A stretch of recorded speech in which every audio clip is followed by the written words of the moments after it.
Vamos al libro de Génesis, capítulo 3. Quiero continuar con lo que estuvimos considerando el domingo pasado acerca del bautismo de fuego.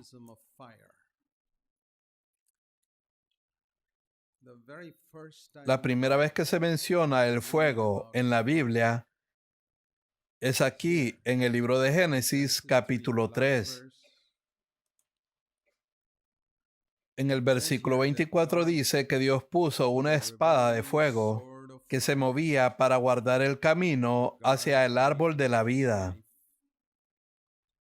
También colocó allí ángeles conocidos como querubines para custodiarlo. El árbol de la vida es una representación de Cristo. Adán tuvo la oportunidad de recibir a Jesús, pero en lugar de eso eligió el conocimiento. Ahora, quizás pienses que Adán fue un necio al escoger el conocimiento en lugar de Cristo. Pero muchas personas que piensan que Adán fue un necio, hoy en día siguen yendo tras el conocimiento y no tras Cristo. Y hay una gran diferencia entre ambos. Los que buscan el conocimiento bíblico se vuelven religiosos y los que buscan a Cristo se vuelven espirituales. Los fariseos eran religiosos, pero Jesús era espiritual. Pablo fue un hombre espiritual, pero antes de ser lleno del Espíritu Santo era religioso. Estaba en el árbol del conocimiento. Un día, sin embargo, pasó al árbol de la vida. Y esa es la gran pregunta que todos debemos hacernos. ¿A cuál árbol estamos yendo? Es muy fácil confundir un árbol con el otro, porque uno puede tener la Biblia en la mano y aún así dirigirse al árbol del conocimiento. Pero la forma de averiguar a cuál árbol te diriges es esta. Delante del árbol de la vida hay una espada y fuego. Hay que atravesarlos para llegar. Si encuentras un cristianismo sin espada y sin fuego, casi con seguridad es pura religión. Al principio, cuando nos convertimos y aceptamos a Cristo como nuestro Salvador, solemos ser muy fervientes y estamos dispuestos a pagar cualquier precio a ir al árbol de la vida, a recibir el fuego de Dios en nuestra vida y permitir que la espada mate nuestra voluntad. Pero con el tiempo, por diversas razones, muchos pierden ese fuego y dejan de lado la espada. Una de las razones podría ser que te mezclas demasiado con personas religiosas o personas tibias, y cuando eso sucede, te mueves de inmediato al árbol del conocimiento. O podría ser que te cases con la persona equivocada y luego también te enfríes. O puede que te hayas casado y el matrimonio se convirtió en todo para ti e incluso haya reemplazado a Cristo en tu vida. Por eso suelo decir a los jóvenes, no puedo decir que eres verdaderamente entregado a Dios hasta que te cases y tengas 1 o 2 hijos. Déjame ver cómo avanzas en ese proceso de soltero a casado y de casado a padre. Ahí se verá si eres íntegro o no. Porque es muy fácil ser muy fervoroso y parecer íntegro cuando uno es joven y está lleno de energía. Incluso los comunistas son fervientes. Hay algo en la naturaleza humana que nos apasiona por algo. Quiero decir, las personas más fervientes en la tierra hoy en día son los terroristas, suicidas. Ya sea en Sri Lanka o Palestina o en cualquier lugar. Así que el fervor no me indica nada porque la gente es fanática de muchas cosas. La gente puede ser fanática del cristianismo, pero eso no me impresiona en absoluto. No más de lo que me impresionan los terroristas suicidas o los comunistas que tienen fervor y disposición en entregar sus vidas. La señal verdadera de un cristiano que ha llegado al árbol de la vida es esta. Ha encontrado a Jesús. Está plenamente satisfecho con Él. Cristo se convierte en todo para Él y lo ama con todo su corazón. Y como resultado, al comer del fruto del árbol de la vida, poco a poco se va volviendo más semejante a Cristo. Esa es la marca inconfundible del verdadero cristianismo. Sin embargo, hoy hay mucho cristianismo falso. Hay mucha predicación sin fuego y mucha predicación sin espada. Y donde quiera que escuches un mensaje, sea de un predicador, en televisión, en audio o en un libro, en el cual no encuentres fuego ni espada, puedes estar seguro de que estás sentado bajo el árbol equivocado. Por eso muchos libros cristianos no me interesan, porque no encuentro en ellos ni fuego ni espada. Muchos mensajes a los 5 minutos de escucharlos, los apago. Digo, no hay tiempo para esto, porque no hay fuego allí. Hay mucho conocimiento, explicaciones de esto y aquello. Y a nosotros nos encanta acumular conocimiento. Hay una enorme obsesión por el conocimiento. De hecho, en Daniel 12, verso 4, dice que en los últimos días muchos andarán de un lado a otro tratando de aumentar su conocimiento, incluso el conocimiento bíblico. Hoy en día hay una obsesión tremenda por el conocimiento bíblico. Nunca ha habido tantas escuelas y seminarios bíblicos en la historia del cristianismo como hoy. Y nunca ha habido tantos cristianos carnales en la historia del cristianismo como los hay hoy en día. Y nunca ha habido tanta gente ignorante de Dios entre los mismos cristianos como los hay hoy en día. ¿Ves? El conocimiento ha reemplazado a la vida. Y es muy importante para ustedes que están sentados aquí, porque pueden venir y escuchar un buen mensaje y emocionarse con él. Cuando Juan el Bautista predicaba, se dice que a Herodes le gustaba escucharlo. Eso no le cambió la vida, pero él estaba interesado en escuchar toda esa información sobre la Biblia. Quiero preguntarte, hermano y hermana, ¿vienes aquí para obtener información de la Biblia y quieres saber más y más, pero eso no cambia tu vida? Están en grave peligro. Jesús miró a la gente que tenía conocimiento en sus días, los fariseos, y les dijo, ¿cómo escaparán ustedes de la condenación del infierno? Esas son palabras muy fuertes para personas que creían en la Biblia y que asistían regularmente a las reuniones. Imagínate, decirle a personas que creen en la Biblia y que vienen regularmente a las reuniones, ¿cómo escaparán ustedes de la condenación del infierno? Yo diría lo mismo a cualquiera que no busque venir al árbol de la vida y que trate de evitar el fuego y la espada en su cristianismo. Entonces, ¿qué significan ese fuego y esa espada? La espada representa la cruz y el fuego representa la plenitud del Espíritu Santo. Ahí está el Calvario y Pentecostés. Eso está representado allí justo al principio de las Escrituras. Vienes al árbol de la vida, a Cristo y a la plenitud de Cristo a través de la cruz y a través de Pentecostés. Y no solo el Calvario donde Jesús murió, sino el Calvario donde yo morí con Cristo.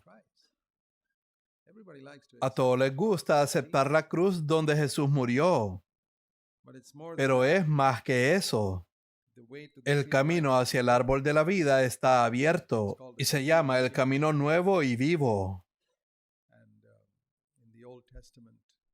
En el Antiguo Testamento había un velo en el lugar santísimo del tabernáculo que bloqueaba el acceso al lugar santísimo.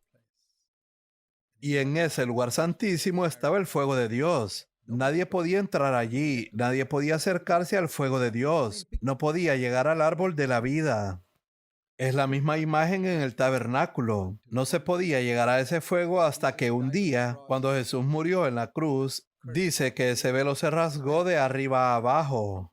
El acto del velo siendo rasgado es una imagen de la cruz, de la muerte a la carne, al yo, y eso se llama el camino nuevo y vivo. Entonces, el velo siendo rasgado y el fuego en el lugar santísimo es lo mismo, la espada y el fuego, Calvario y Pentecostés. Pero mucha gente ha separado estas dos cosas. El otro día les dije cómo los cristianos han separado lo que Dios unió, y no es solo en el matrimonio. Tenemos multitudes de personas que se consideran creyentes y se divorcian. No entiendo cómo un creyente puede divorciarse. Debe tener cero respeto por la enseñanza de Jesús. Pero hoy, el triste y gracioso hecho en la cristiandad es que hay personas divorciadas que son pastores y hablan en lenguas. ¿Alguna vez has oído hablar de un engaño como ese? Dicen estar llenos del Espíritu Santo y se divorcian de sus esposas. Lo que Dios ha unido, ellos lo separan. De la misma manera, en el mensaje del Evangelio, el arrepentimiento y la fe fueron unidos, pero el hombre lo ha separado. Y por eso hay tan poco fruto de semejanza a Cristo. El arrepentimiento y la fe son como un esposo y una esposa. Una esposa no puede tener un hijo sola y un esposo no puede tener un hijo solo. Necesitan unirse. De la misma manera, arrepentimiento y fe son los que producen el hijo llamado el nuevo nacimiento. Si solo tienes fe, lo siento, no puedes nacer de nuevo. Si solo tienes arrepentimiento, lo siento, no puedes nacer de nuevo. Es cuando los dos están unidos. De la misma manera, para experimentar la vida de Cristo se necesitan la espada y el fuego. Y también el hombre las ha separado. Es negarse a uno mismo y ser lleno del Espíritu Santo. Si separas estas dos, o si tienes solo una de ellas, probablemente tienes una falsificación de lo que crees tener. Y la prueba de ello será que sigues siendo derrotado por el mismo pecado año tras año, año tras año. Una de las cosas que realmente me sorprende es cómo algunos cristianos pueden ser vencidos por el mismo pecado año tras año después de 5, 6 y 10 años. Bien, eso es comprensible, pero lo triste es que ni siquiera les preocupa. Lo aceptan como algo normal. Se enojan y 10 años después siguen enojándose y lo aceptan como algo normal. Codician a las mujeres y 10 años después siguen haciéndolo y lo aceptan como algo normal. Dicen mentiras por cosas pequeñas y lo aceptan como algo normal. Es como si estuvieras viendo a tu hijo reprobar primer grado una y otra vez. Llega a los 16 años y aún sigue en primer grado, y tú lo aceptas como algo normal. ¿Quién de ustedes aceptaría eso como normal? No lo aceptarían, ¿verdad? ¿Por qué no aceptarías que tu hijo de 16 años siga en primer grado fracasando como algo normal? ¿Por qué aceptas que el pecado te derrote año tras año y después de 10 años como algo normal? Yo te diré por qué, y por favor escúchenme, porque para ti la educación es más importante que Dios. El día en que Dios sea más importante para ti que la educación, ese día tomarás el pecado en serio. Te aseguro que te inquietaría si tu hijo reprobara una vez la misma clase. Imagínate si la reprobara 2 veces.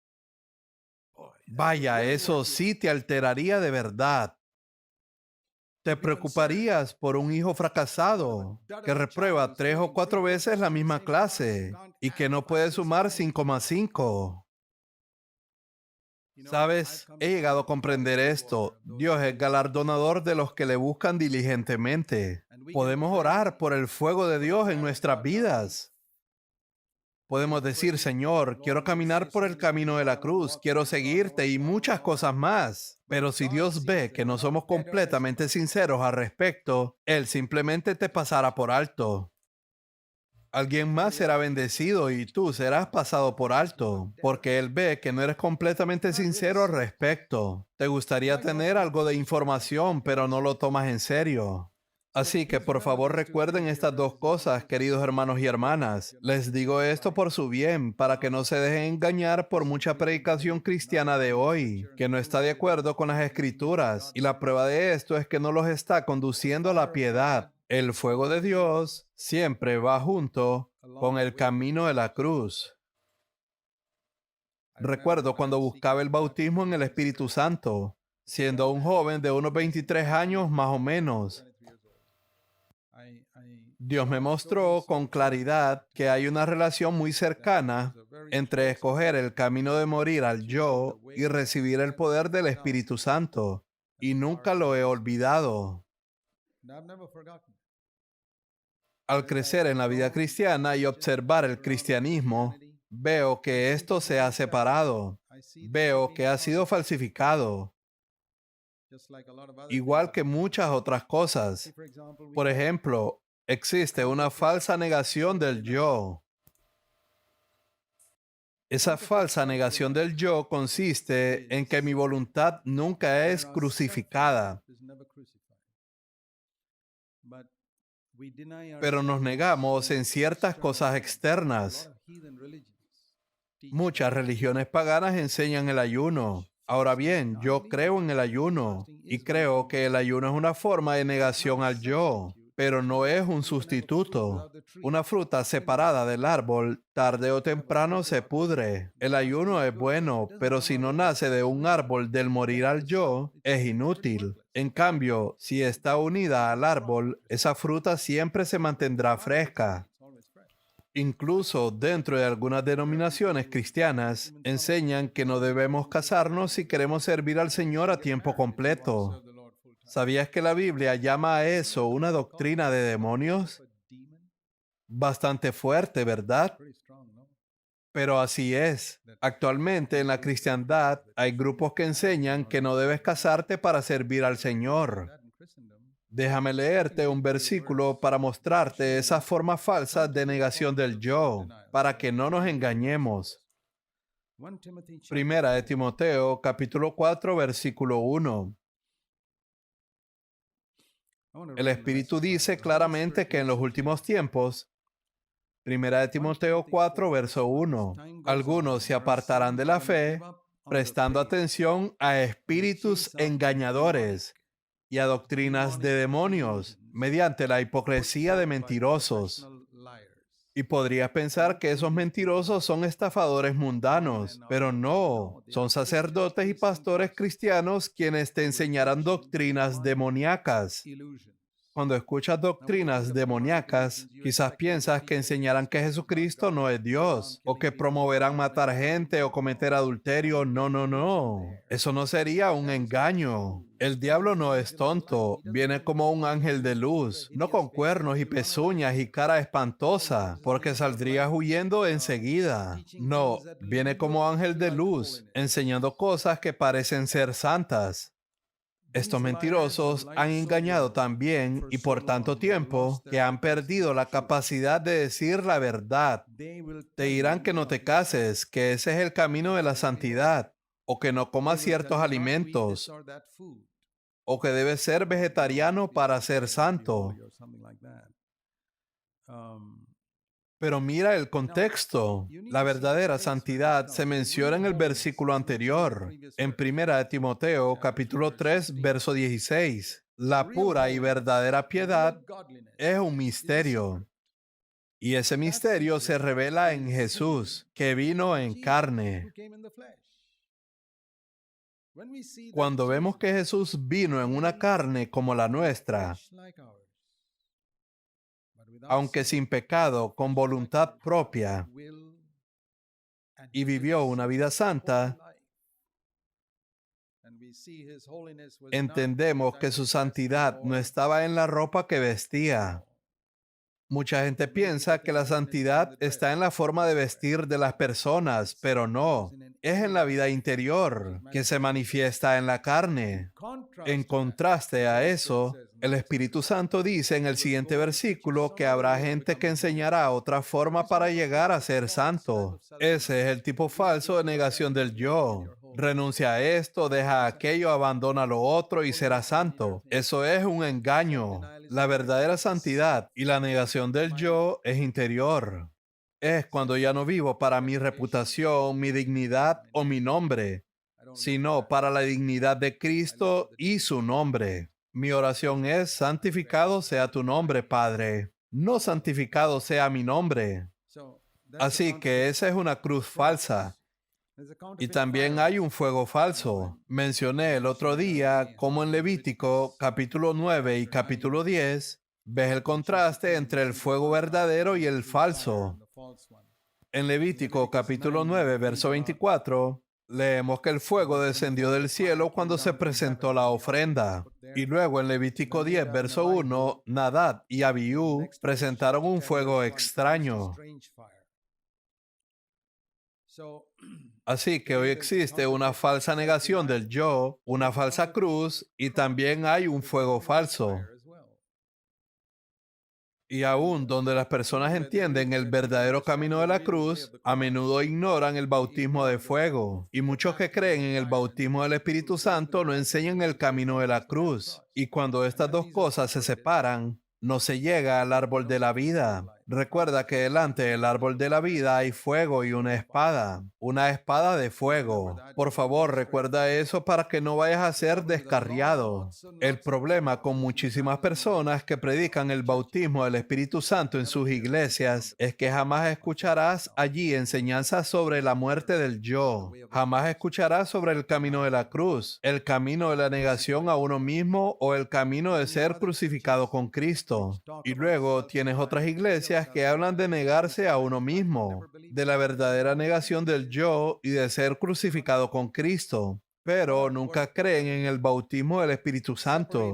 Dicen que todo eso es falso. ¿Qué obra tan astuta ha hecho el diablo? Ha separado lo que Dios unió para que la gente no llegue a la verdadera vida de Cristo. Por eso quiero animarte. No dejes que el diablo te engañe. Ven a la Escritura y descubre lo que el Señor te ofrece. El poder genuino del Espíritu Santo. El fuego de Dios ardiendo en tu interior. Ese fuego, como lo dije el otro día, primero consume nuestra vida egocéntrica. Reduce mi sentido de importancia a cenizas. Y una señal de esto es que una persona ya no puede ser ofendida. Si escuchas que alguien habló mal de ti a tus espaldas, no guardarás rencor porque estás muriendo al yo. Esa es una manera de saber si has muerto o no.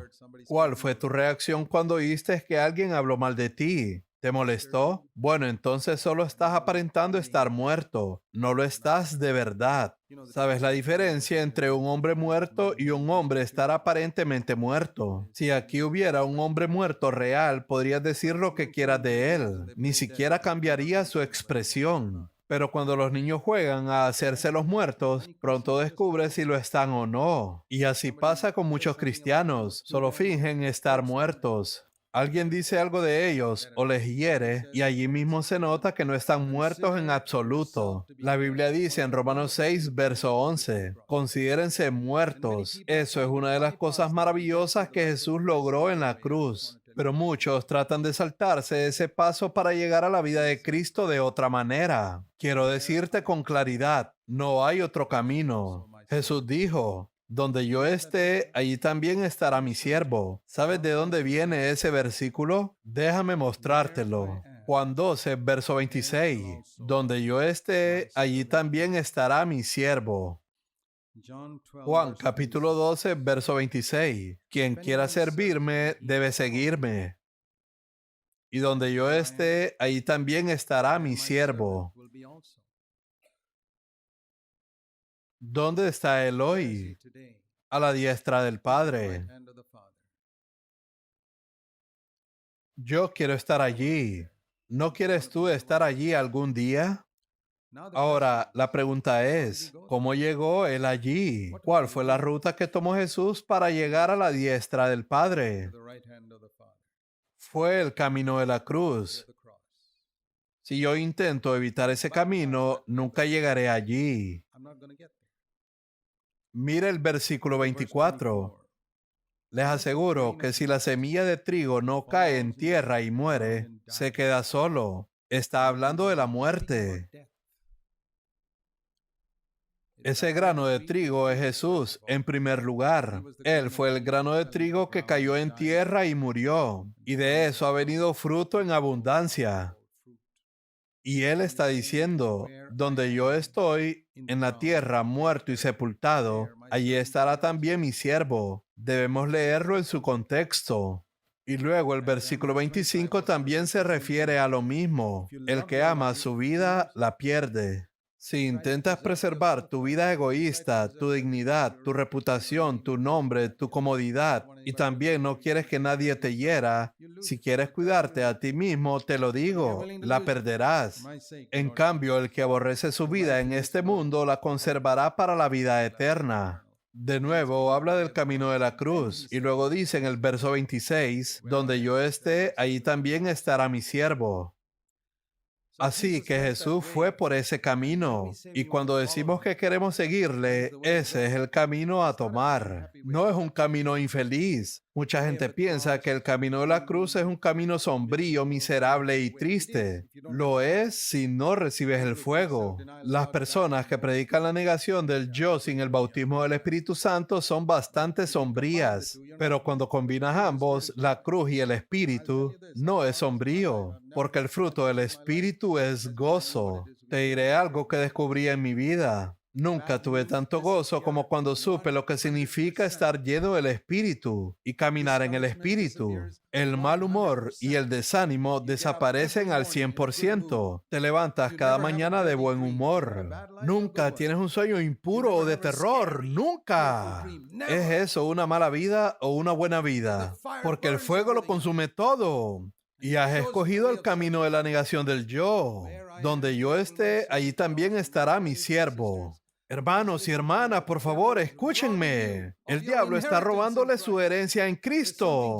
Hay algo que Jesús compró para ustedes en la cruz y están viviendo con algo muy por debajo de eso. Por eso siento esta carga de compartir esto. No quiero que el diablo les robe su herencia. No quiero que lleguen al cielo y descubran que el Señor tenía tanto para ustedes en esta tierra y lo perdieron. La gran tragedia es que si lo pierdes, tu vida será tan miserable que no podrás dar un testimonio efectivo a otros. Y aunque lleves a alguien a Cristo, solo lo llevarás al nivel de vida cristiana deficiente que tú mismo vives. Nunca podemos levantar a alguien más alto de lo que nosotros mismos estamos. Si estoy de pie en un banco, solo puedo levantar a alguien hasta esa altura. Y lo mismo es si estoy parado en una mesa o estoy en una escalera alta de 2 metros. No puedes llevar a alguien más alto de lo que tú estás. Mucha gente anda testificando, eso está bien, pero no deben olvidar que no podrán elevar a otros más allá de su propia experiencia. Y eso muchas veces resulta en un testimonio bastante patético. Yo me lo he imaginado así. Supongamos que soy un cristiano derrotado que solo cree en el perdón de los pecados. Creo que Jesús puede perdonar todos mis pecados, pero no puede darme victoria sobre mi ira, lujuria, codicia, ni sobre los pleitos en mi hogar con mi esposa. Pero de todos modos, creo que Jesús murió por mis pecados y me perdonó. Entonces voy y le testifico a un incrédulo diciendo, quiero que recibas a Cristo, Él es nuestro Salvador. Y esa persona me dice, me gustaría, veo que Él perdona mis pecados, pero tengo otro problema. Siempre peleo con mi esposa. ¿Puede Jesús librarme de eso? Y yo le respondo, no, Él no puede librarte de eso. A mí no me ha ayudado en esa área, pero te perdona tus pecados. Seguirás peleando con tu esposa, igual que yo peleando con la mía. Luego él dice, tengo otro problema. Lucho con la lujuria, voy a internet y veo pornografía. ¿Puede Jesús librarme de eso? Y yo respondo, no, Él no puede liberarte de eso. Yo sigo haciendo esas cosas. ¿Qué clase de testimonio es ese? Un Jesús sin poder, que solo perdona pecados, pero no puede librarte de nada. El mismo pecado de los israelitas cuando llegaron a Canaán. Vieron a los gigantes y dijeron que Dios no podía vencerlos. Y Dios se enojó muchísimo con ellos, porque lo deshonraron al decir que esos gigantes terrenales eran más poderosos que el Dios Todopoderoso. Y quiero decirte esto directamente. Cuando tú permites que cualquier pecado gobierne tu vida, está glorificando al diablo y diciendo que Él es más fuerte que Cristo. Estás contradiciendo lo que dice la Biblia. Mayor es el que está con nosotros que el que está en el mundo. Pero en ti no es una verdad. Reconoce que Cristo es más poderoso que el diablo, pero tú le atas las manos a Cristo con tu incredulidad y tu falta de disposición a seguirlo cuando Él te llama. Quieres seguir tu propio camino egoísta y al mismo tiempo tener una vida de victoria. Eso es imposible. Y te advierto algo, tus hijos lo verán y te seguirán en ese mismo camino de egoísmo.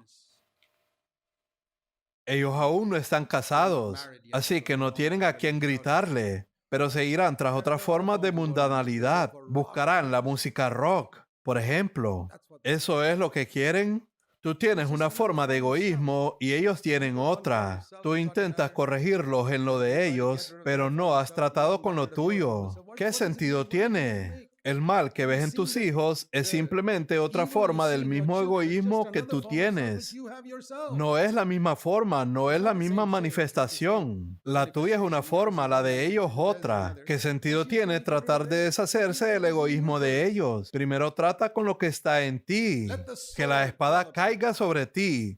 ¿Crees que Jesús lo vale? Supongamos que ves a Jesús allí como un árbol de vida y a su alrededor una espada de fuego. Y te das cuenta de que no hay manera de llegar a él, excepto que la espada caiga sobre ti y el fuego te consuma.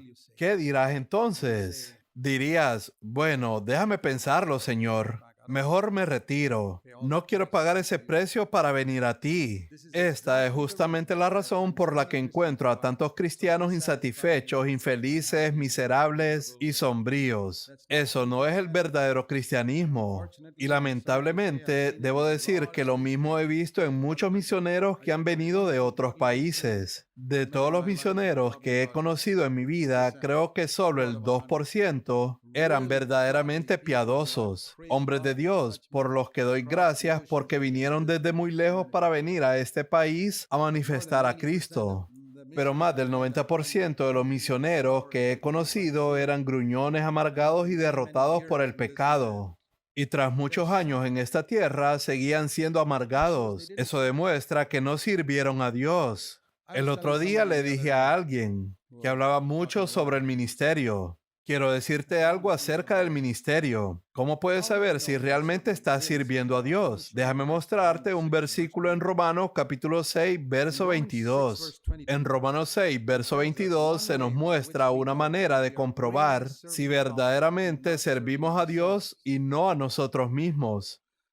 ¿Saben que los terroristas suicidas creen que sirven a Dios? Sus líderes religiosos les dicen que van directo al cielo al morir. Y muchos lo creen, sinceramente. ¿Y tú? Es posible que también pienses que sirves a Dios. Tal vez no como un terrorista, pero sí viniendo a las reuniones, asistiendo a esta iglesia en vez de una iglesia muerta, y piensas que eso es servir a Dios.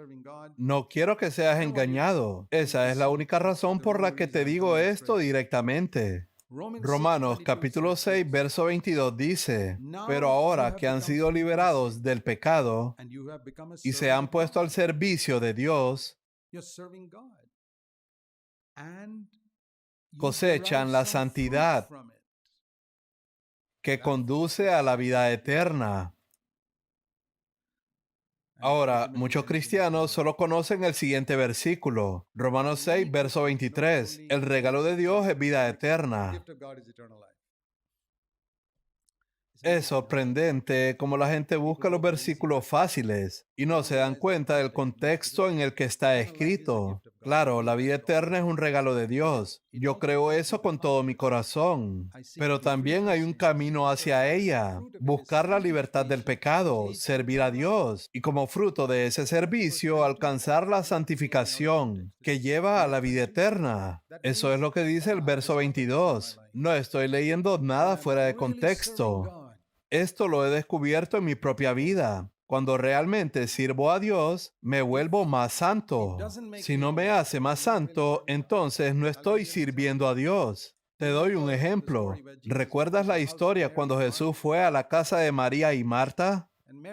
María estaba sentada a los pies de Jesús escuchando. ¿Sabías que escuchar a Dios también es una forma de servicio? Pues déjame decirte que sí lo es. Marta, en cambio, no tenía tiempo para escuchar. Estaba ocupada en la cocina preparando comida para más de 13 personas. Jesús, sus 12 discípulos y su familia. Trabajaba duro y sudaba. Y en su interior secretamente se felicitaba a sí misma diciendo, estoy sacrificándome tanto por el Señor, pero al mismo tiempo criticaba a su hermana por no estar haciendo tanto como ella. He visto cristianos así.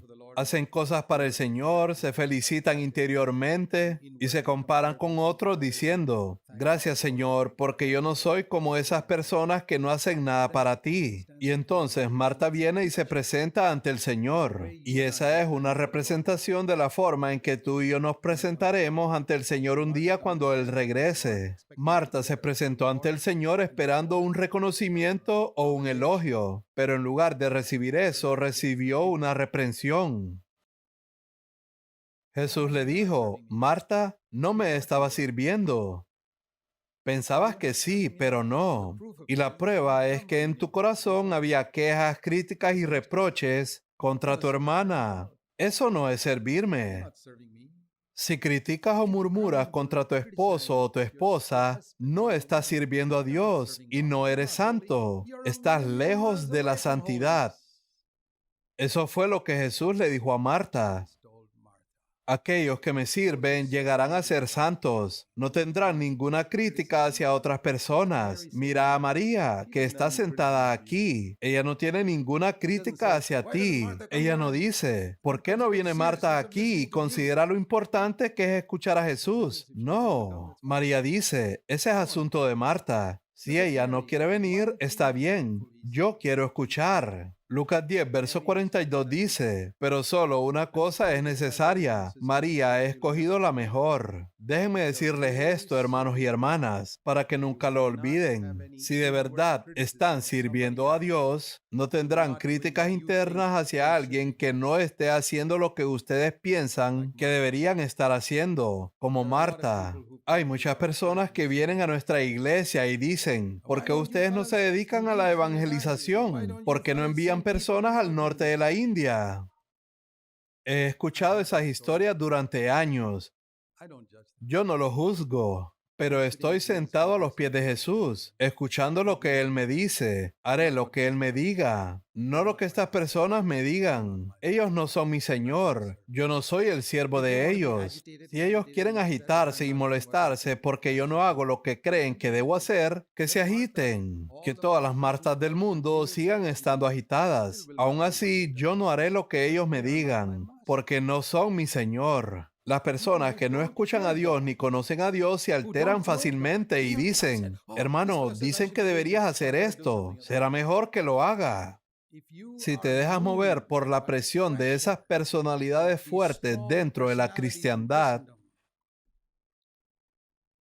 nunca servirás realmente a Dios en toda tu vida. Ese es un ejemplo. Solo les estoy mostrando cómo el fruto de nuestro servicio es la santidad. Si no te estás volviendo más santo, en realidad no estás sirviendo a Dios. Hagas lo que hagas. Puedes creer que sirves a Dios asistiendo a las reuniones, pero eso debería hacerte más santo. Debería transformar completamente tu vida en el hogar. Lo sé por experiencia. Cuando recién me casé, me enojaba con mi esposa. Yo no conocía la victoria sobre el pecado. Yo no nací siendo un niño santo. No, era un pecador como todo hijo de Adán. Y cuando me casé, no sabía nada acerca de la victoria sobre el pecado. Conocía el perdón, pero no tenía victoria sobre el pecado. Pero eso ha cambiado. Vaya que ha cambiado. Ahora nuestro hogar es como el cielo. Yo sé de lo que hablo.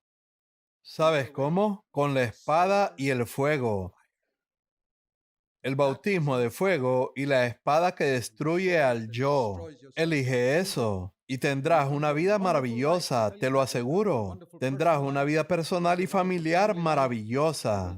No te perturbarás si no obtienes ese ascenso en tu trabajo, o no te perturbarás si te despiden, porque eres la niña de los ojos de Dios. ¿Cómo va Él a dejarte? Es imposible. Hermanos y hermanas, no permitan que el diablo les robe su herencia, por favor. No permitan que el diablo los engañe. Por favor, dejen que la luz de Dios brille en su corazón. Es el fuego de Dios el que nos purifica por dentro. ¿Sabías que ningún hombre puede hacerse santo a sí mismo? Muchas veces la gente viene aquí y piensa que lo que predicamos es como un programa de superación personal y llegan diciendo, debo deshacerme de esto y aquello de mi vida. No, solo Dios puede hacerte santo y para eso debes humillarte. Esa fue la última lección que Jesús enseñó a sus discípulos y el último milagro que hizo. Hasta donde sabemos, Jesús solo realizó un milagro después de su resurrección, que fue llenar la barca de peces en Juan capítulo 21. Y con ese último milagro, él quiso recalcarles a sus discípulos lo que les había enseñado durante 3 años y medio. Él dijo, déjenme enfatizarlo, por más que lo intenten, no lo lograrán. ¿Entendido, Pedro? ¿Entendido, Tomás? ¿Juan? ¿Andrés? ¿Entendieron? He tratado de decirles por 3 años y medio que cuando se acabe el vino, ustedes no pueden producirlo. Confíen en mí, yo lo haré. Cuando no haya comida suficiente para alimentar a 5,000 personas y aunque junten dinero no les alcanza, confíen en mí, yo multiplicaré los panes. Ahora, ustedes que creen ser pescadores expertos, salgan a pescar y no atraparán nada. ¿Lo aprendieron? ¿Lo entendieron? Confíen en mí. Vengan a mí en quebrantamiento. Dejen de criticar a los demás. Sean como María, sentada a mis pies. Olvídense de lo que hacen los demás y preocúpense de ustedes mismos. Vengan a mí en quebrantamiento y digan, Señor, no puedo lograrlo, y yo haré el milagro en ustedes. Solo el fuego de Dios puede hacernos santos. Solo el fuego de Dios puede purificar tus ojos y tu lengua. Para mí, ese fue el mensaje del día de Pentecostés. Cuando fueron llenos del Espíritu Santo, dice que lenguas de fuego se posaron sobre ellos. ¿Sabes que la Biblia dice que el miembro más difícil de controlar en nuestro cuerpo es la lengua?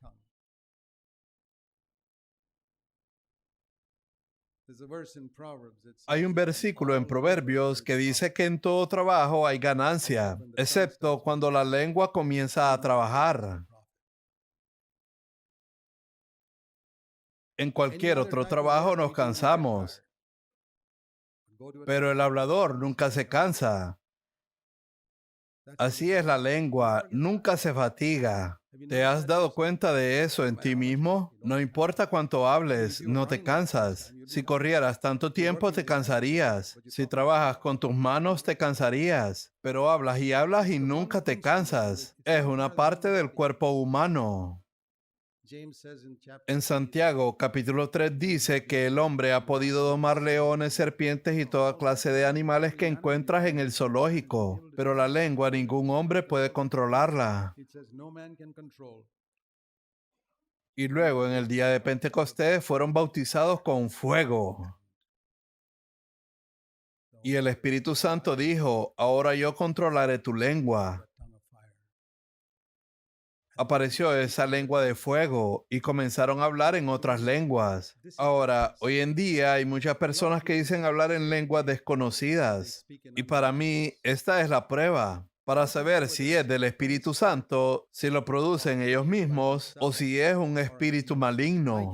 Y yo creo que de todas las lenguas que he escuchado hoy en el mundo, alrededor del 10% proviene del Espíritu Santo. El 80% es producido por ellos mismos y un 10% viene del diablo. ¿Cómo distinguirlo? Si el Espíritu Santo te da el don de hablar en otras lenguas, también controlará tu lengua materna. Esa es la manera de comprobarlo. Si no puedes controlar tu lengua materna, hay un 90% de probabilidad de que provenga de otra fuente, probablemente de ti mismo. La lengua de fuego significaba que el Espíritu Santo estaba diciendo, voy a controlar este miembro incontrolable de tu cuerpo. ¿No vale la pena? Hay un versículo en Proverbios que dice que la lengua apacible es un árbol de vida. ¡Qué versículo tan asombroso! Puedo tener ese árbol de vida dentro de mí. Santiago capítulo 3 dice que esta lengua puede ser incendiada con el fuego del infierno. Todos hemos visto y conocido eso. Esta es nuestra mayor necesidad, la espada y el fuego. Un fuego que nos haga genuinamente santos por dentro. Y no es solo santidad de la lengua, también santidad de los ojos. ¿Sabes? En realidad, no codiciamos con los ojos. Te lo digo, codiciamos con el corazón y la mente. Los ojos solo son un canal. Supongamos que hoy quedaras totalmente ciego. ¿Dejarías de codiciar? Probablemente codiciarías igual o más.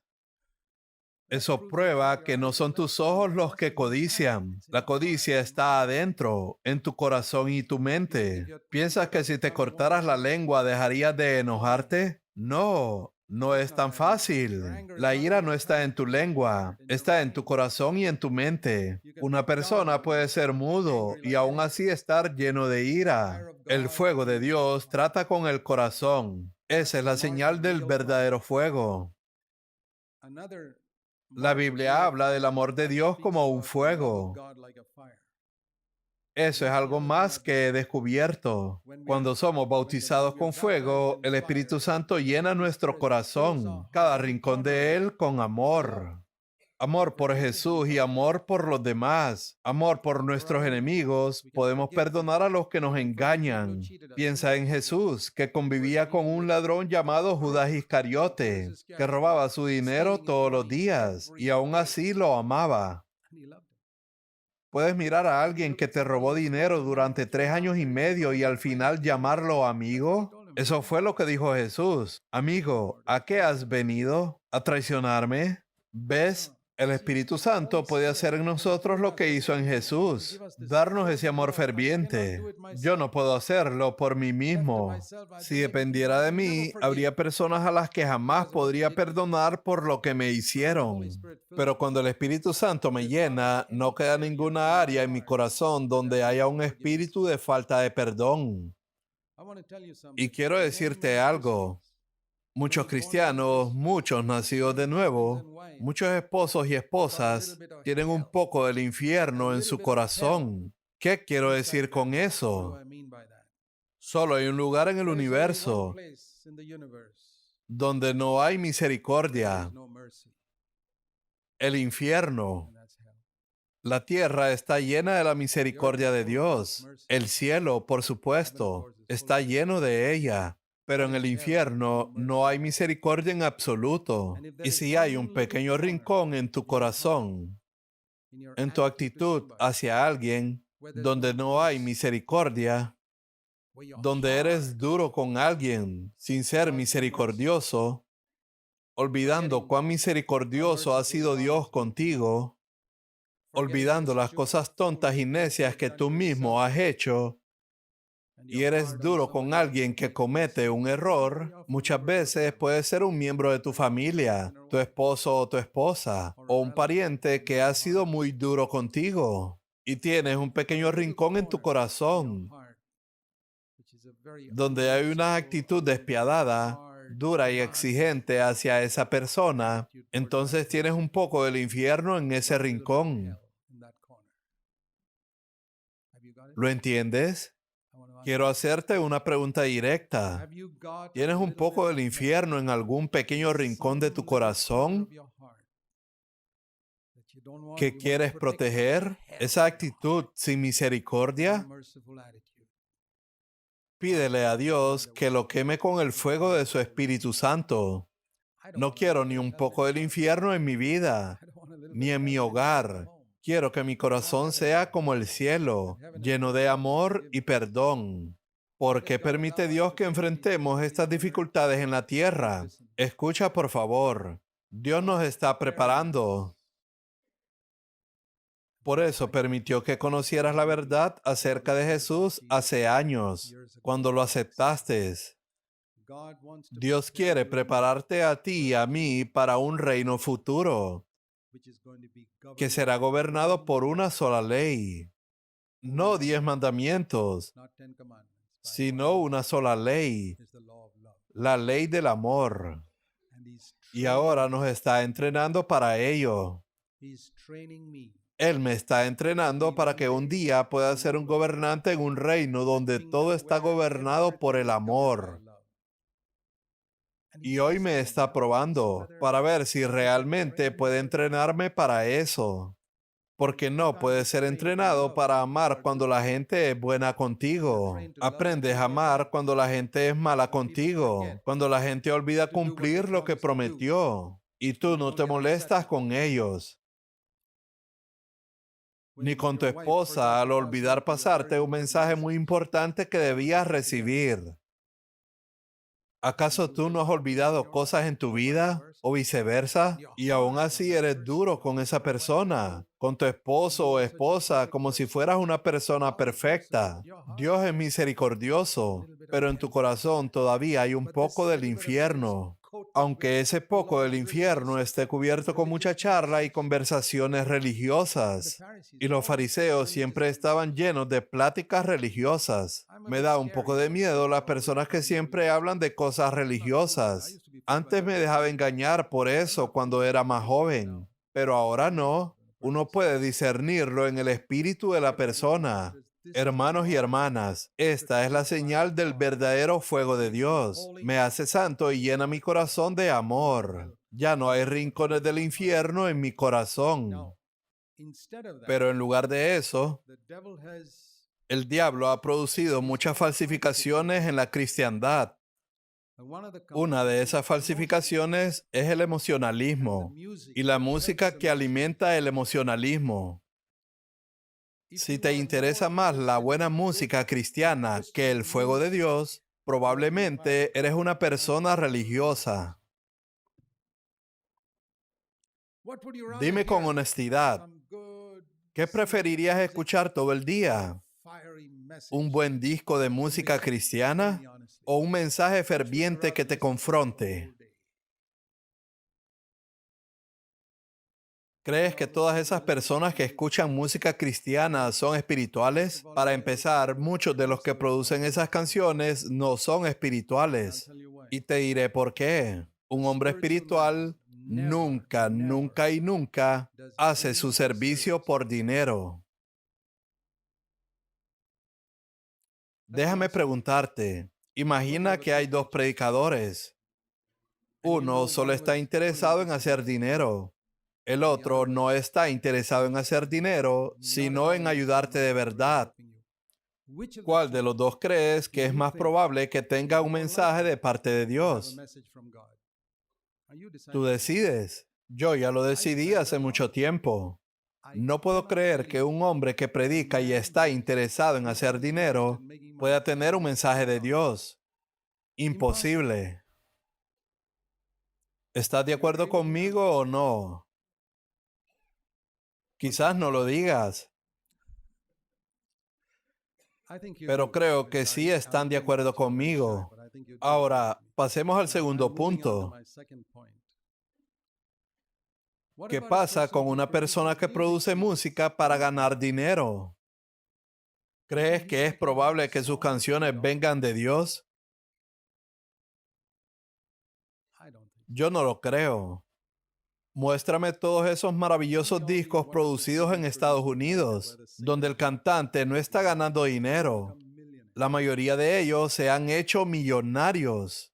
Yo prefiero escuchar un mensaje ferviente de parte de Dios que me sacuda. No quiero ser una persona religiosa.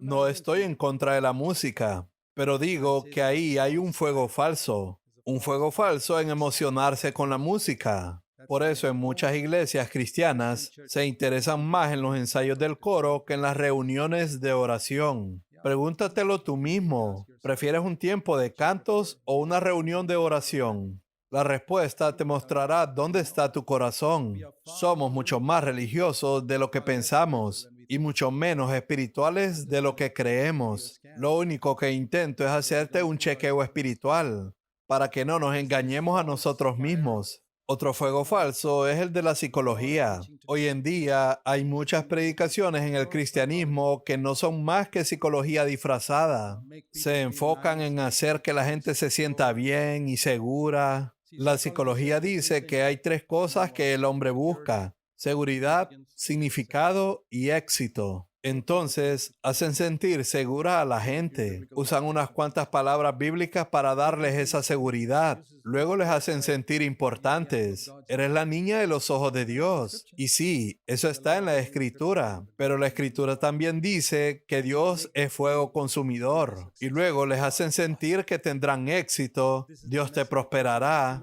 Este es el mensaje de la cristiandad. Psicología con algunos versículos. Y la gente se engaña pensando que esos mensajes vienen de Dios. Pero no es así. Es un fuego falso. Y la prueba es que no logras obtener victoria sobre tu ira, tu lujuria, tu amargura o tu espíritu de falta de perdón. ¿De qué te ha servido toda esa música cristiana que escuchaste durante años? ¿Cuán santo te ha hecho? ¿Ha hecho tu hogar un poco más como el cielo? La música puede sonar celestial, pero ¿ha hecho tu casa más celestial? La psicología es un fuego falso. Hay otro fuego falso. Es el fuego del legalismo. Lo externo, donde el énfasis está en la ropa. Ahora, yo creo que la ropa es importante. Por ejemplo, si una hermana miembro de nuestra iglesia viniera vestida de manera inapropiada, yo hablaría con su padre o con su esposo, o si ella viene sola, hablaría directamente con ella y le diría, hermana, esa no es la manera en que deberías vestirte en ningún momento, en ningún lugar. Y definitivamente no cuando vienes a la reunión en la iglesia, porque te estás destruyendo a ti misma y estás afectando a algunos de los jóvenes aquí que luchan durante 6 días de la semana contra la tentación del mundo. Ellos vienen aquí en busca de un día de paz y tú llegas vestida de esa manera. Por favor, no hagas eso en esta iglesia. Yo creo en vestirse modestamente, pero no creo en vestirse con las modas del siglo XVIII, diciendo que uno es santo solo si usa esos vestidos victorianos. ¿Han visto cómo se vestían esas mujeres con enormes faldas? No sé qué llevaban debajo, tal vez algún tipo de sombrilla. Tendríamos que poner las sillas más separadas si todas vinieran vestidas así. Es decir, si vivieras en el siglo XIX, supongo que eso tendrías que usar, porque de lo contrario te verías rara. ¿Cómo se vestía Jesús? ¿Qué pensarías si yo viniera aquí con una túnica y con un cinturón? Pensarías que algo anda mal conmigo. Pero así se vestía Jesús. Y si Jesús hubiera usado camisa y pantalón en su tiempo, también se habría visto extraño. Lo que aprendemos de Jesús es que él se vestía según el estilo de su época, no a la moda. Eso es diferente, sino de acuerdo con la costumbre de su época. Pero quería ser discreto. Eso significa que no quería llamar la atención en la multitud. No quería destacarse de ninguna manera. Así que se vestía de manera normal. Si en su tiempo la gente hubiera usado camisas y pantalones, él también los habría usado. Por eso no creo que la santidad dependa de este o aquel tipo de ropa. Creo en la modestia, en la sencillez, pero nada más allá de eso. Existe una santidad que se daba en rituales externos. Como decir, debo estar en la reunión de la Santa Cena. Yo estoy completamente dispuesto a estar 10 años en prisión por la fe sin participar de la Santa Cena y aún así caminar con el Señor. La Santa Cena no es lo más importante para mí. La Biblia no dice en Juan capítulo 4, el Padre busca a los que participan en la Santa Cena una vez al mes. Él busca adoradores que lo adoren todos los días. Yo quiero ser un adorador. No me preocupa tanto si en algún momento no puedo participar de la Santa Cena, aun si fuera por 10 años. Pero sí quiero ser un adorador todos los días. Quiero caminar en la luz cada día. Estas son características de la gente religiosa. Para ellos, la Santa Cena es más importante que cómo viven en su casa o cómo hablan con otras personas. Esas son personas religiosas. A esas personas les falta la cruz y el fuego en su vida. Queridos hermanos y hermanas, existe un árbol de vida que podríamos estar perdiendo, porque el diablo les ha hecho creer que el camino de la cruz es doloroso, pero no lo es. Es liberador. El fuego solo purifica y quita las cosas que te están destruyendo. Déjame animarte a buscar con todo tu corazón a Jesús para que te bautice en el Espíritu Santo y fuego. No se rindan, oren y ayunen si es necesario. Demuestren a Dios que son honestos al respecto. Y digan, Señor, no me conformaré con un sustituto. Dame poder para seguir el camino de la cruz todos los días de mi vida. No quiero perder el tiempo quejándome de que otros no hacen lo que yo hago. Quiero ocuparme de ti. Inclinemos nuestras cabezas delante de Dios.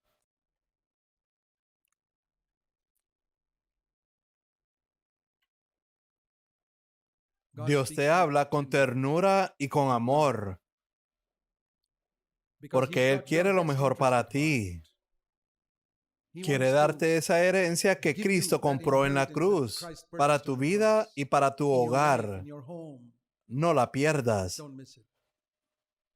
Di, Señor, quiero abrir mi vida a ti. Quiero ser lleno del fuego de Dios en mi vida y quiero andar en el camino de la cruz.